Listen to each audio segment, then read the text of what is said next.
इसी बीच एक और बड़ी खबर है। पीएम मोदी पहुंचे हैं राष्ट्रपति भवन। ये बड़ी जानकारी आपको दे रहे हैं। इससे पहले कैबिनेट की बैठक जिसमें प्रधानमंत्री नरेंद्र मोदी और पूरी कैबिनेट पहुंची, जैसा कि हमारी सहयोगी भी बता रही थी कि ये एक प्रक्रिया होती है। इसी प्रक्रिया के तहत अब राष्ट्रपति भवन पहुंचे हैं। इसके बाद यही उम्मीद थी कि राष्ट्रपति भवन पहुंच करके, क्योंकि अब 17वीं लोकसभा को तो भंग करना और 18वीं लोकसभा का गठन किया जाएगा, उससे पहले जब राष्ट्रपति भवन पहुंचेंगे तो प्रधानमंत्री नरेंद्र मोदी सरकार बनाने के लिए जो बहुमत है वो भी पेश कर सकते हैं, ऐसी जानकारी मिल रही थी। क्योंकि अगर आंकड़ों को देखें तो फिर 292 का आंकड़ा एनडीए के पास है, वहीं इंडी अलायंस 234 के आसपास।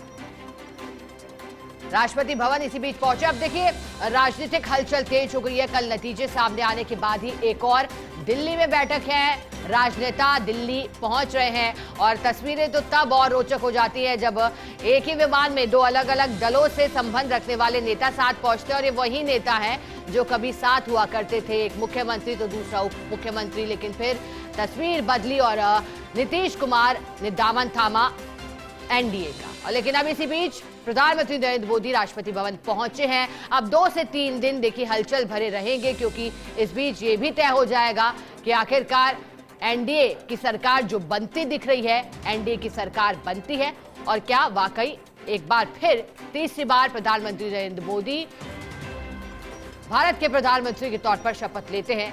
18वीं लोकसभा भारतीय जनता पार्टी और एनडीए उन्हीं के नेतृत्व में आगे बढ़ता है या नहीं। हालांकि कयास तो यही लगाए जा रहे हैं जो सूत्र कह रहे हैं और या फिर जो आंकड़े दर्शा रहे हैं। लेकिन इसी बीच ये राजनीति है। जिस तरह से कल रोमांचक मुकाबला दिखाई दिया था, फिर क्या तस्वीर भविष्य की होगी ये भी अभी कहा नहीं जा सकता। चलिए, हमारे साथ दिल्ली न्यूज एडिटर अदिति नागर जुड़ी हैं। अदिति, आप लगातार जानकारी दे रही है। अब जब राष्ट्रपति भवन पहुंचे हैं प्रधानमंत्री नरेंद्र मोदी, क्या पूरी वजह है अदिति, क्योंकि 18वीं लोकसभा का भी गठन होना है?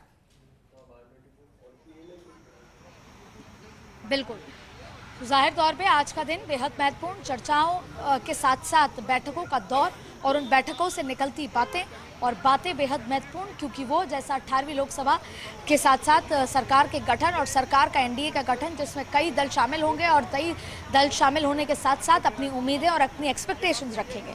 सबसे पहले आपको बता दें कि हम प्रधानमंत्री नरेंद्र मोदी के आवास या के बाहर हैं और कैबिनेट की बैठक खत्म हो गई, काउंसिल ऑफ मिनिस्टर्स की बैठक खत्म हो गई। प्रधानमंत्री राष्ट्रपति के पास अपना इस्तीफा सौंपने गए हैं।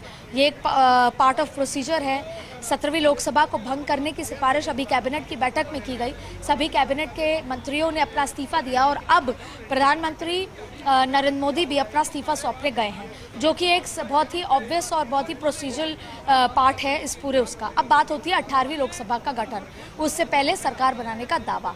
अब देखिए, अभी काउंसिल ऑफ मिनिस्टर्स की बैठक में एनडीए के साथ होने वाली बैठक में होने वाली चर्चा से पहले एक प्रेपरेशन मीटिंग, प्रेप टॉक हो गई है।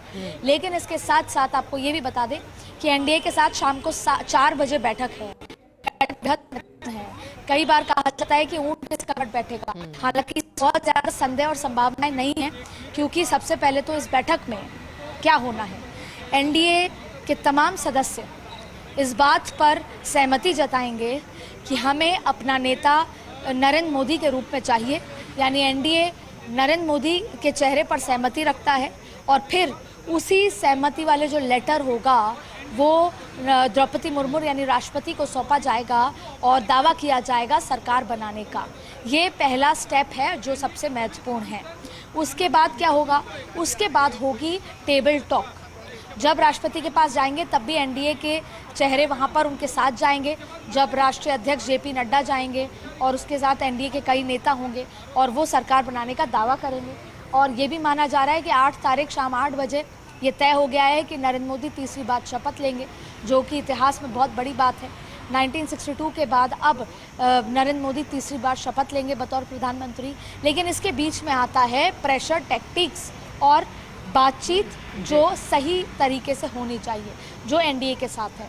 अब देखिए, नीतीश कुमार सब बेहतर तरीके से उनकी राजनीतिक शैली को समझते हैं, बखूबी समझते हैं। देश में 12 सीटें होने के बावजूद भी आज वो किंग मेकर कह लें या फिर आज वो एक बहुत ही इम्पोर्टेंट पड़ाव पर खड़े हैं। जाहिर तौर पे नीतीश कुमार हमेशा में रहना पसंद करते हैं। इसीलिए वो हवा भाप जाते हैं। एनडीए के सरकार रहते, एनडीए की सरकार बना लग रहा है। ऐसी स्थिति में नीतीश कुमार की तो जिसके लिए चर्चाएं थी कि उनको उप प्रधानमंत्री का की चर्चाएं थी, लेकिन ये कितना संभव है और अगर वो बिहार में प्रधानमंत्री रहेंगे तो पोर्टफोलियो यहाँ क्या मांगते हैं वही ये माना जा रहा है। जैसे हम आपको कुछ बातें बताएं, ठीक उसी तरीके से जैसे ये कहा गया कि स्पीकर की पोस्ट जो है वो भी मांगी गई है, जैसे कि टीडीपी लोकसभा स्पीकर की पोस्ट के लिए कह रहा है, इसके अलावा 3 कैबिनेट के लिए कह रहा है तो 2 राज्य मंत्रियों के लिए कह रहा है। इसके साथ साथ आपको ये भी बता दें कि रोड ट्रांसपोर्ट जैसे मंत्रालय, हाउसिंग, अर्बन और रूरल डेवलपमेंट जैसे कई मंत्रालय पर टीडीपी की नजर है। लेकिन टीडीपी की जरूरत ये भी है कि आंध्रा में केंद्र के सपोर्ट के साथ वो अच्छी सुचारू सरकार चलाए, जिससे फंड और जो योजनाएं हैं वो भी आती रहें। तो अभी बहुत सारी चर्चाएं यहाँ पर बाकी हैं, चर्चाओं का बाजार भी तेज है। ऐसी स्थिति में तमाम तरीके की बातें हैं, लेकिन इस मायने में अमित शाह, नरेंद्र मोदी, जेपी नड्डा, बीएल संतोष के साथ टीडीपी के और नरेंद्र मोदी के साथ टीडीपी के और जेडीयू के नेताओं की खास तौर पे चंद्रबाबू नायडू और नीतीश कुमार की क्या बातचीत होती है, कहाँ पर आकर बात बनती है, कितनी प्रेशर टैक्टिक्स होती है।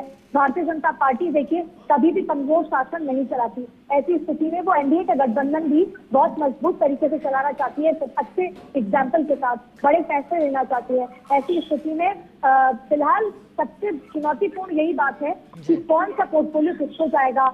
और विकास की बात करें तो अर्बन डेवलपमेंट, ट्रांसपोर्ट जैसा ऐसा पोर्टफोलियो है जो हमेशा से बीजेपी अपने पास रखती आई है। 10 साल जायका और 10 साल में बड़ा मैंडेट था और उसमें बड़े काम हुए हैं, विकास के काम हुए हैं, सड़कों का जाल बिछाया है, गरीबों को घर दिया गया है। तो ऐसे में अगर दूसरे जो लोग हैं, दलों के नेता अगर ऐसे पोर्टफोलियो मांगते हैं तो भाजपा ऐसी स्थिति में विकास की बात पर किस तरीके से रहेगी, मिलजुल कर काम होगा। तो अभी बहुत सारे प्रश्न चिन्ह लगे हुए हैं, लेकिन ये बात तय मानी जा रही है क्योंकि इस बात की अटकल इतनी और तस्वीरें वायरल हो रही हैं कि नितिन शादी और तीसरे तेजस्वी यादव एक ही फ्लाइट विस्तारा में आए हैं दिल्ली अलग अलग गठबंधन के साथ। लेकिन आज 4 बजे की बैठक बहुत निर्णायक होगी। सबसे पहले तो सरकार बनाने का दावा पेश किया जाएगा और उसके बाद टेबल टॉक होगी, क्योंकि 8 तारीख को प्रधानमंत्री नरेंद्र मोदी तीसरी बार शपथ लेंगे। 9 तारीख को आंध्रा की शपथ संभव है, 10 तारीख को उड़ीसा की शपथ संभव है और 12 तारीख को प्रधानमंत्री नरेंद्र मोदी विदेश यात्रा पर होंगे, जहां पर वो G7 की बैठक में भारत का प्रतिनिधित्व करते हुए भारत की तरफ से ग्लोबल वार्मिंग, क्लीन एनर्जी, बड़े मुद्दे जो देश के हर एक व्यक्ति को, दुनिया के हर एक व्यक्ति को इम्पैक्ट करते हैं, ऐसी बात रखेंगे। G7 एक बहुत महत्वपूर्ण समूह की बैठक होती है जिसमें वो वैश्विक स्तर पर भारत अपना रिप्रेजेंटेशन नरेंद्र मोदी के माध्यम से करने वाला है। बिल्कुल अदिति, और अब निगाहें इसी बैठक पर, क्योंकि बैठक के मायने बेहद खास, क्योंकि अब सरकार नई बनने जा रही है और वो भी घटक दलों के साथ। तो ऐसे में और भी अधिक जिम्मेदारी भारतीय जनता पार्टी की हो जाती है। बहुत शुक्रिया अदिति आपका साथ जुड़ने के लिए, जानकारी देने के लिए। और देखिए क्या जैसी जानकारी दे रही थी, प्रधानमंत्री मोदी राष्ट्रपति भवन पहुंचे हैं। अब चूंकि बताया जा रहा है